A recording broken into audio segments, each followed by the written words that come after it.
I'm back with another album review. Today's review is on Psalm 69, The Way to Succeed and the Way to Suck Eggs by Ministry. This is the band's fifth studio album. It was produced by Al Jorgensen and Paul Barker, and William Riflin helps them with the programming. They also had Mike Scotcha and Louis Vitek on guitars, and Michael Balch on keyboards. Scotcha joined the band in '89 and appeared on most of the band's subsequent releases up until 2013. Sadly, he passed away from a heart attack in 2012. More on that in a future episode. The album was mastered by Tom Baker at Future Disc. It was released on July 14th, 92 on Sire Records, and marketed by Warner Records. The band did incorporate some elements of speed metal, thrash metal, rockabilly, and psychobilly, while also touching upon subjects related to politics, society, and religion. Now let's talk about the songs. The album starts with NWO, which was released as a single in July '92. Believe it or not, this was the very first Ministry song I ever listened to. And this is because the song's music video was featured on Beavis and Butthead. That's actually how I discovered this band. Butthead liked the fire, which is ironic because normally Beavis gets excited over fire. The song itself was made as a giant middle finger towards then US President George H.W. Bush, and even has samples from some of his speeches. The song was featured on the soundtrack of the film Cool World. I once saw Ralph Bakshi make a post up about the film on Twitter. I replied to him saying that I never saw the movie, but I like how the song was featured on the soundtrack. The song was later featured in the games Need for Speed The Run and Call of Duty Black Ops 6. The full music video isn't on YouTube to my knowledge, but I did find it on Vimeo. A link is in the description. The next track is Just One Fix, which was released as a single on January 21st, '93. This is actually the second Ministry song I ever heard. Just like the last song, the music video was featured on Beavis and Butthead. Ironically enough, it was featured in the tornado episode, and Butthead liked the tornado in the video. He even thought the old guy was cool.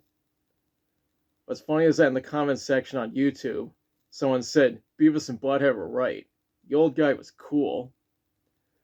Yeah, the two of them were headbanging, and Beavis thought it'd be cool if someone puked.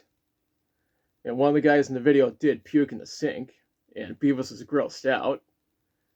I don't know if Al Jorgensen is aware of being shown on Beavis and Butthead twice, but I am going to leave a link to the song's music video in the description.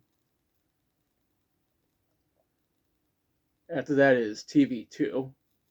This track was written by Chris Connolly. Next up is Hero. There's also a song by Weezer called Hero, but it's not a cover of this song. Up next is Jesus Built My Hot Rod, which was released as a single on November 5th, '91. Now this is really where the thrash metal and speed metal elements are shown off. The track itself also features Gibby Haynes, frontman for the Butthole Surfers, which is another band I discovered from Beavis and Butthead.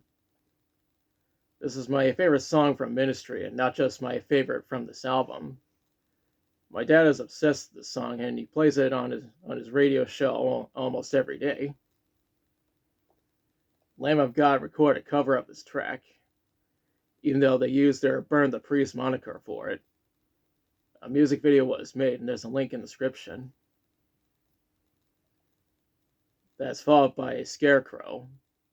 There's also a song by My Chemical Romance called Scarecrow, but it has nothing to do with this song. We follow up with Psalm 69, which is, of course, the title track. The 69 refers to the sexual position called 69, and anyone who's seen Beavis and Butthead knows that 69 is funny. The second to last track is Corrosion. My dad plays this track on his radio show every now and then, probably because it's a damn good song. The album ends with Grace. Howie Beno helped Al and Paul to write the lyrics. When researching this album, I read that it was number 27 on the Billboard 200. It was also number 33 in the UK, 24 in New Zealand, 54 in Australia, and ironically 69 in Germany. The album was also certified platinum in America, as well as gold in Australia and Canada. I'm pretty sure a lot of the album's success came from two of the music videos being featured on Beavis and Butthead, which would make sense because White Zombie also received a major boost in album sales thanks to some of their music videos being featured on the show. As the critics, they really liked this album. The Los Angeles Times gave it a perfect score. Q just thought it was okay, which is ironic because they named it as one of the 50 heaviest albums of all time back in 2001. It was also featured in the book 1001 Albums You Must Hear Before You Die. Now for my thoughts. I think this is an absolutely fantastic album. Many fans, including myself, even say that this is the band's best album. And it'd be criminal to not put this on the list of the best albums of the 90s. I'd actually place it in the top 3. Shit, I'd even go as far as call it the greatest industrial album ever made. Overall, I strongly recommend this album. Now it's part where I question you. Have you listened to Psalm 69? If so, what do you think about it? What's your favorite song from it? What's your favorite industrial album? Do you think Beavis and Butthead had anything to do with the success of this album? Let me know in the comments. If you liked the video, be sure to like, share, and subscribe. Be sure to press the notification bell to notify the future videos.